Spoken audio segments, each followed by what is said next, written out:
IPL matches నిన్న కూడా హైదరాబాద్ కి సంబంధించిన మ్యాచ్ ఇక్కడ ఉప్పల్లో జరిగింది. మనందరికీ తెలిసిందే. ఐపీఎల్ సీజన్ అనగానే దాదాపుగా ఒక 2 నెలల పాటు పండగనే అన్నమాట.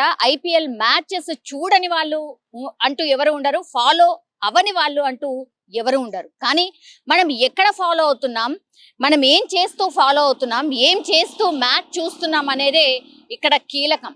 ఎందుకంటే ఇక్కడ చూడండి, మీరు ఎంత డేంజరస్ ప్రయాణం అంటే, ఇది మహారాష్ట్రకు సంబంధించిన బస్ డ్రైవర్ ఒక హైవే మీద ఒక ప్లేస్ నుంచి ఇంకో ప్లేస్ కి వెళ్తున్నటువంటి టైంలో ఆయన మంచిగా స్టీరింగ్ స్పీడోమీటర్ ఉంటది కదా, స్టీరింగ్ మధ్యలో ఆ ప్లేస్ లో మొబైల్లో ఐపీఎల్ మ్యాచ్ చూస్తూ డ్రైవ్ చేస్తున్నాడు. ఇది ఎంత డేంజరో ఈ వీడియో పూర్తిగా వైరల్ గా మారిపోయిన పరిస్థితి. అట్లాగే మహారాష్ట్ర సర్కార్, మహారాష్ట్ర మినిస్ట్రీ, పూర్తిగా క్యాబినెట్ వీళ్ళందరూ కూడా చాలా సీరియస్ గా తీసుకున్న పరిస్థితి. ఎందుకంటే ఈ బస్సులో ఎవరైతే ప్రయాణం చేస్తున్నారో ఆ బస్సులో ప్రయాణిస్తున్నటువంటి వ్యక్తే ఆ వీడియోను తీసి పూర్తిగా మహారాష్ట్ర సీఎం ఫడ్నవీస్ అట్లాగే మిగతా మినిస్ట్రీ అందరికీ కూడా ఆయన ట్యాగ్ చేస్తూ ఈ వీడియోని పోస్ట్ చేయడం జరిగింది. దీంతో రంగంలోకి మహారాష్ట్ర సర్కార్ దిగింది. వెంటనే యాక్షన్ కి సిద్ధమైపోయింది. మహారాష్ట్రకి సంబంధించిన బస్, కానీ ఇది గవర్నమెంట్ కి సంబంధించిన బస్ కాదు. మనందరికీ తెలుసు, ఇట్లా గవర్నమెంట్ వాళ్ళ దాంట్లోనే ప్రైవేట్ కూడా కొన్ని రన్ అవుతుంటాయి. సో అందులో భాగంగానే ఇప్పుడు ఈ బస్ కూడా ఒక ప్రైవేట్ సంస్థ రన్ చేస్తోంది మహారాష్ట్ర సర్కార్లోనే భాగంగా, అంటే కాంట్రాక్ట్ బేస్ కింద. సో ఈ బస్ ఓనర్ మీద కేసు నమోదైంది, అట్లాగే జరిమానా కూడా విధించిండ్రు. కానీ జరిమానా వరకేనా లేకపోతే చర్యల వరకేనా, ఇది ఎన్ని చోట్ల జరుగుతుంది అనేది కూడా పెద్ద ఎత్తున చర్చ స్టార్ట్ అయింది. యాక్చువల్లీ ఇది ఎక్కడ జరిగింది, ఎటు నుంచి ఎటు పోతున్నాడు అనేది కూడా నేను చెప్పే ప్రయత్నం చేస్తాను. యాక్చువల్లీ అతనైతే విధుల నుంచి తొలగించిండు. ఇది ముంబై నుంచి పూణే వెళ్తున్నటువంటి బస్, ఈ శివనేరి అనే బస్ ఇది. అంటే వాళ్ళ బస్ కి సంబంధించిన బ్రాండ్ నేమ్ ఇది. యాక్చువల్లీ ఇది చాలా సేఫెస్ట్, అంటే మన దగ్గర ఉంటాయి కదా ట్రావెల్స్ బస్, అట్లనే అక్కడ కూడా ట్రావెల్స్ బస్ కి సంబంధించిన పేరు ఇది, ఈ శివనేరి అనేది. సో అందులో జర్నీ చేస్తున్నటువంటి వ్యక్తే ఈ వీడియోని తీసి పోస్ట్ చేసిన పరిస్థితి. బస్ ఓనర్ కి కేవలం 5,000 రూపాయల జరిమానా మాత్రమే విధించిండు. అట్లాగే మహారాష్ట్ర రవాణా శాఖ మంత్రి ఎవరైతే ప్రతాప్ సర్నాయక్ ఉన్నాడో ఆయనకు కూడా పంపించిండు. కాబట్టి వెంటనే సర్కార్ కావచ్చు, అట్లాగే రవాణా శాఖ మంత్రి రియాక్ట్ అయిన పరిస్థితి.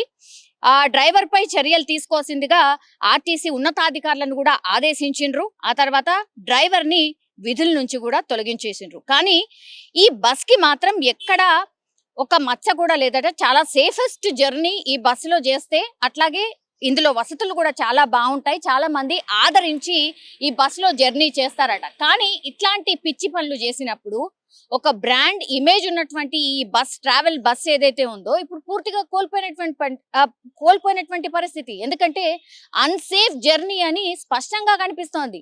బస్ డ్రైవరే ఇట్లా ఐపీఎల్ మ్యాచ్ చూసుకుంటూ నడిపితే కొంచెం 6 or 4 కొట్టిండు అనుకోండి, అప్పుడు మొత్తం అందులోనే నిమగ్నం అయిపోయింది అనుకోండి, కనురెప్ప పాటు చాలు ప్రమాదం జరగడానికి. ఎంత డేంజరస్ జర్నీ చేసి ఉండొచ్చు. బస్ జర్నీ అనగానే 40 నుంచి 50 మంది డెఫినెట్లీ ఉండుంటారు. ఎంత లగ్జరీ బస్ కానీ ఏదైనా కానీ, అంటే పైసలు కట్టి ప్రాణాలని పణంగా పెట్టినట్టు లెక్క దీన్ని బట్టి చూస్తే. ఇప్పుడు ఇతను అబ్జర్వ్ చేసి చూసిండు కాబట్టి ఈ వీడియోను పోస్ట్ చేసిండు. ఇట్లా మనందరికీ తెలిసింది. అట్లాంటిది మరి ఇంకెన్ని బస్సెస్ లో, ఇంకెన్ని రాష్ట్రాల్లో ఈ పరిస్థితి ఉంది. ఐపీఎల్ మ్యాచ్ మొన్ననే స్టార్ట్ అయింది. ఇట్లనే ఐపీఎల్ పిచ్చిలో మోజులో ఇట్లనే డ్రైవర్లు కూడా చూస్తే మరి ఏంది పరిస్థితి, ప్రజల ప్రాణాలను పణంగా పెట్టినట్టే కదా అనే చర్చ ఇంకోటి నడుస్తోంది. ఓన్లీ బస్సెసే కాదు, మీరు చూడండి, మనం కూడా చాలా వరకు ఎక్స్పీరియన్స్ చేసి ఉంటాం. కార్లలో కూడా చాలా మంది మొబైల్స్ మంచిగా వీడియోలు చూసుకుంటూ నడుపుతున్నారు. అట్లాగే ఆటోలో జర్నీ చేసే వాళ్ళకు కూడా ఈ ఎక్స్పీరియన్స్ అయి ఉంటుంది. ఏదో ఒకటి పెట్టుకొని హ్యాపీగా వాళ్ళు చూసుకుంటూ డ్రైవింగ్ చేస్తున్న పరిస్థితి. సో నిబంధనలు కఠినతరం చేయాల్సిందే, వీళ్ళ మీద కూడా చర్యలు తీసుకోవాల్సిందే అనేది కూడా ఇప్పుడు పెద్ద ఎత్తున చర్చ నడుస్తోంది. ఆ బస్ డ్రైవర్ చేసిండ పనికి ఇప్పుడు మొత్తం అన్నిటి మీద కూడా దృష్టి సారించే అవకాశం కనిపిస్తోంది. ఇది కేవలం మహారాష్ట్ర సర్కార్ అయితే వీటి మీద దృష్టి సారించింది, బికాజ్ అక్కడ జరిగినటువంటిది ఇన్సిడెంట్ కాబట్టి. సో అక్కడనైతే వీటి మీద ఒక పెద్ద ఎత్తున చర్చ అయితే స్టార్ట్ అయింది. వాళ్ళు నిబంధనలు కఠినతరం చేయబోతున్నారు. ఒక డ్రైవర్ అంటే బస్సుల గురించే కాదు, ఇప్పుడు ఆటోస్ కావచ్చు, లేదంటే క్యాబ్ డ్రైవర్స్ మీద కూడా ఒక నిబంధనను కఠినంగా చేయబోతున్నారు. కానీ మన పరిస్థితి ఏంది మరి? హైదరాబాద్ లో కావచ్చు, లేదంటే అన్ని రాష్ట్రాల్లో ఈ ఇష్యూ డెఫినెట్లీ ఉండుంటది. మరి దీన్ని అన్నిటినీ ఎట్లా టేకప్ చేయాలి అంటే ఓన్లీ రాష్ట్రాలకే పరిమితం కావద్దు, ఇది కేంద్రమే ఏదో ఒక గైడ్ లైన్ తీసుకురావాలి స్ట్రిక్ట్ గా అనేది కూడా ఇంకో వాయిస్ వినిపిస్తోంది. కానీ ప్రజల ప్రాణాలతో చెలగాటము చేసేటటువంటి ఇట్లాంటి చర్యలు ఏమాత్రం కరెక్ట్ కాదు. దయచేసి డ్రైవర్ అన్నలారా, మీరు ప్రజలు అంటే మీ మీద నమ్మకంతోని వాళ్ళు సేఫెస్ట్ జర్నీగా మేము ఒక దగ్గర నుంచి ఇంకో దగ్గర మిమ్మల్ని నమ్ముకొని కూర్చొని ఉంటాం. అట్లాంటిది మీ బాధ్యతే పూర్తిగా మమ్మల్ని సేఫ్ గా ఒక చోటు నుంచి ఇంకో చోటుకి చేర్చడం. సో దీనిపైన దయచేసి మీరు కూడా దృష్టి సారించాల్సిందిగా కోరుతున్నాం.